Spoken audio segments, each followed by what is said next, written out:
মাহমুদ, তুই আবার শুয়ে পড়লি? রোজা রেখে সারাদিন ঘুমালে তো কিছু করা হবে না ভাই। আরে ভাই, ঘুম তো ইবাদতেরই একরকম না। আমি তো বলি রোজার মাসে ঘুম বেশি, গুনাহ কম।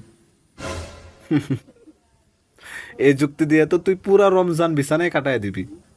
আরে ভাই, আমি ঘুমাই না, আমি নিয়ত করি ঘুমের ভেতরে ইফতারির স্বপ্ন দেখি।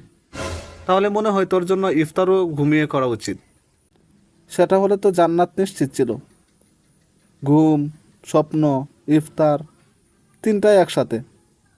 আল্লাহ রহম করেন। কিন্তু ইবাদতের নামে অলসতা করলে সেটা আর সোয়াব না, সেটা সাবধান হ, সিগন্যাল। ভাই, আপনি বললে আমি উঠবো। উঠতেছি ভাই, উঠতেছি। উঠতেছি ইনশাল্লাহ।